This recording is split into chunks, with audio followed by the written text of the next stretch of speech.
Follow that. Chancellor, distinguished guests, ladies and gentlemen, it's my pleasure to present the Rev Preb Geoffrey Wynne, on whom the Board of Governors and the Academic Board wish to confer an Honorary Doctor of Letters. Geoffrey Wynne has the current distinction of being the longest-serving chaplain in higher education in the United Kingdom, having served as chaplain at the University of Wolverhampton for 42 years.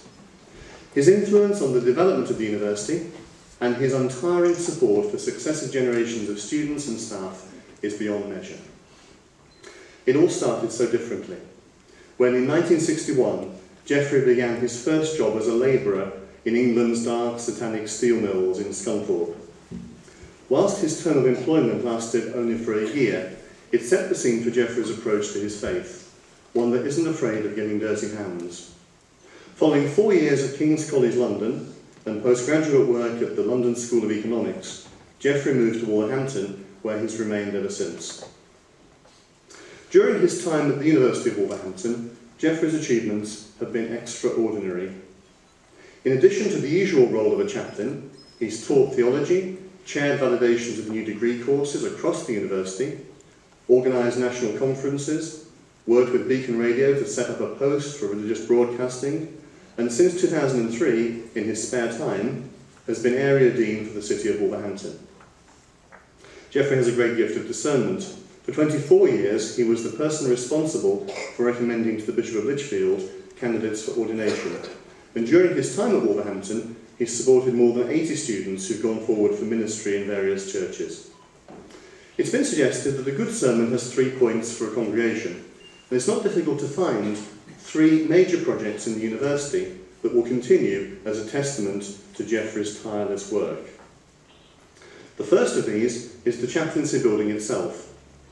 In 1979, Geoffrey instigated an appeal to build an interdenominational chaplaincy centre on the Wolverhampton campus, for which he led the campaign to raise £100,000.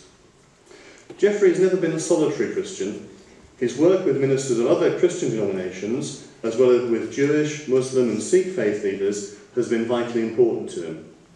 The renaming of the chaplaincy building as the Faith Centre is therefore indicative of the openness of the doors that Geoffrey has built. The second is the founding of the Steve Biko Trust. In 1989, Geoffrey became a founder trustee, which continues to be one of the most successful campus scholarships in the country.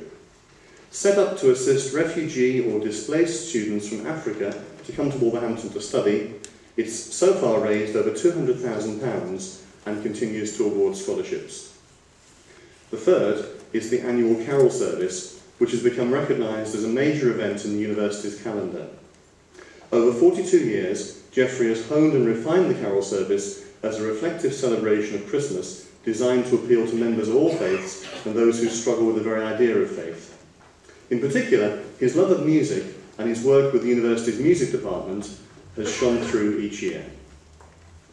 As a clerk in Holy Orders, Geoffrey is employed by the diocese rather than by the university, and this has given him the independence to speak the truth in many situations without fear or favour, particularly in speaking up for the underdog or those whose human rights have been infringed, particularly for the refugee. Geoffrey has an ideal combination of qualities as a chaplain: a steady faith in God, a pastoral heart, a listening ear and an encouraging tongue. He's a pastor, an academic and an overseer, and his reputation and integrity go well before him, recognised most recently in a letter from the Archbishop of Canterbury, Dr. Rowan Williams, who has written to congratulate him on this award. Whilst the work of a university chaplain is not well rewarded financially, the high regard in which Geoffrey is held in the university and beyond is living proof of a verse from the Bible which says, "A good name is more desirable than great riches. To be esteemed is better than silver or gold." Chancellor, in honour of his outstanding 42 years of service to the University of Wolverhampton, I present to you the Rev Preb Geoffrey Wynne for the award of an Honorary Doctor of Letters from the University of Wolverhampton.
Dr. Skinner takes on a whole new meaning, doesn't it? Trust me, I'm a doctor. Chancellor, Vice-Chancellor, Bishops, Mr. Mayor, colleagues, graduates, friends. Our Chancellor, Lord Paul, quoted Lord Mendelssohn on universities a few moments ago. Lord Mendelssohn suggested that universities have three great roles: passing on knowledge, generating new knowledge, and helping ensure that the new knowledge underwrites our collective prosperity wherever possible. But I'm reminded that the first university was set up in the front room of a student squat in Athens by Socrates. And it was about the search for the good life. Socrates and his pupils were about searching how to enable and ennoble people, enabling us to realise our fuller potential as human beings, and in so doing, change the world a little for the better. We are particularly good in our university at ennobling. Each one of us who wears a hood, that includes Frank, has been given an extra dimension to our character, to our being. At lunch today, someone said to me, as a chaplain, how many lives you must have touched. But the joy of ministry has been how many lives have touched my heart.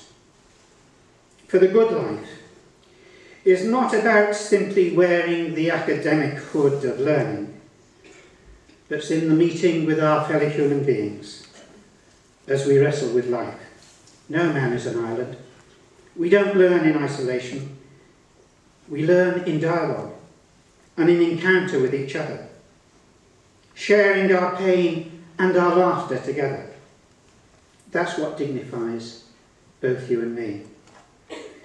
So first, may I thank you, graduands, and through you, the many thousands of students over the years that I have worked here, for touching my heart, for helping me in my search for the good. And thank you, Bishop, for allowing me to stay here in this ministry over the years. And thank you to my family, who have supported me so well. Chancellor, Vice-Chancellor, and through you, Professor Gibbs, to the previous Vice-Chancellors and leaders of this university. Mr. Dean, colleagues, thank you for your support and for the honour given today. I am so proud of our university. Deo gratias, and thank you.